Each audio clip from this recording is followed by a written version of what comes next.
Hello, beautiful people. Welcome back to our channel. Some days ago, there was jubilation, especially from the northern counterpart, where quite a lot of analysis was gone through. A lot of people went through a lot of analysis and realized that all the whole bill that was passed, especially this particular PIB bill that was passed, was a win-win for the northern region. A lot of the southerners are wondering why is it a win-win until they looked critically into the bill and realized, oh my god, it's actually a win-win. But now the southern youths, particularly the Niger Delta region, are beginning to react. Their reaction is strong. You will understand why they are reacting by the time you find out the content of this bill that is now making everybody to wonder what is going on. How come this bill was passed and so very quickly? You find out in a moment. Before we do that, like and subscribe to our channel if you have not done so already by clicking on the red subscribe button beside it. You see bell notification icon. Please go ahead, click on it to get notified as soon as we update our channel on YouTube. Well, the likes of the Kwerri People's Congress (IPC) worldwide had declared outright rejection of the Petroleum Industry Bill, that's PIB, recently passed by the National Assembly because it typifies nothing worthy of celebration. Well, if it's not of something, it's not worthy of celebration in the northern Niger Delta region, Niger Delta area, because in another region it's quite worthy of celebration, depending on which fence you're pitching your tent on. While the group has insisted that the Niger Delta region wants, or rather, Niger Delta area wants 100% ownership right of the proceeds from oil and gas. The group took the decision in a statement issued yesterday and signed by Livingston Wache, Chairman, Kwerri People's Congress, IPC Worldwide, Innocent Okocha, Vice Chairman, IPC Worldwide, Stanley Wogo as General Secretary, IPC Worldwide, and Bright Chukwamati, Director, IPC Diaspora.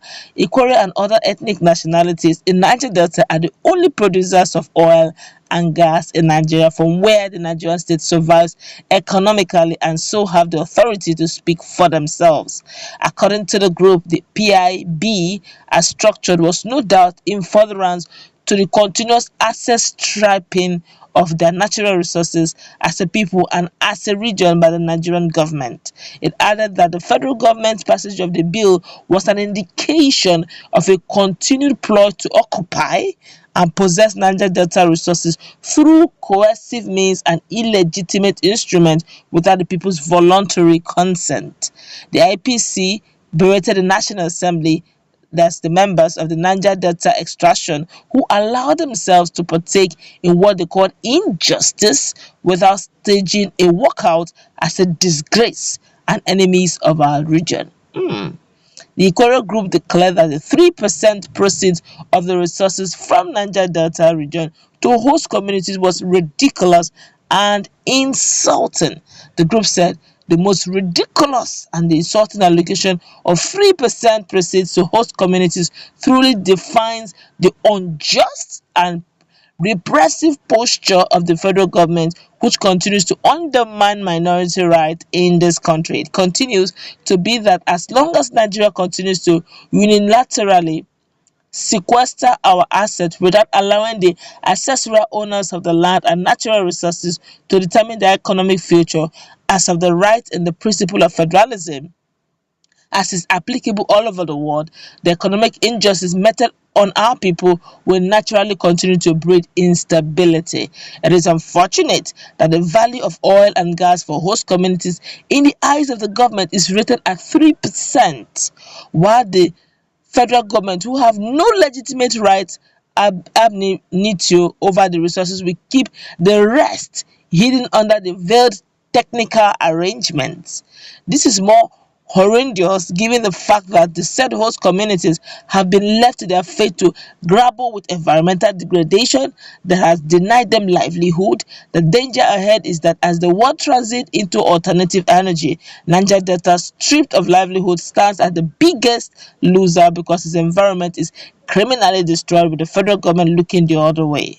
The IPC maintained that the federal government has capacity to do the needful in the interest of justice, although and certain extremists have wistfully laid claim to Niger Delta oil and gas asset. We state that our irreducible minimum demand in agreement with all ethnic nationalities in Niger Delta is 100% ownership right of our lands, seas, oil and gas assets in the interest of justice, as we can no longer continue to bear the first burden of survival of Nigeria.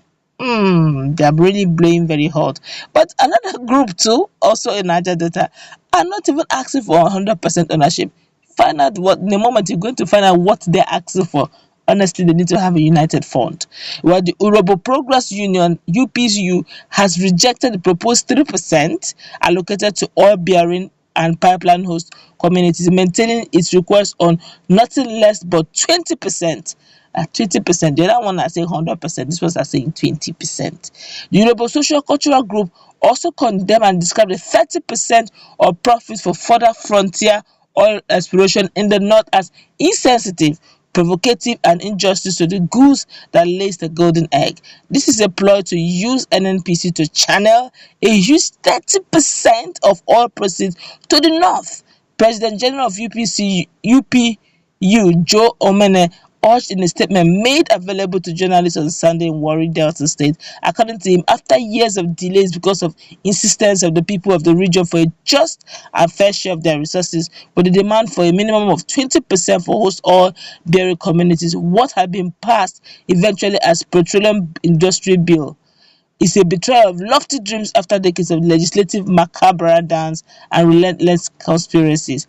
A paltry 3% is what northern lawmakers felt should be for the owners and host oil communities, a culmination of a game of wit between southern legislatures who wanted justice for our people versus northern lawmakers who connived with international oil companies, that's IOCs, and their principals to ensure those host communities must not be given the insultive and unacceptable 5% they initially offered.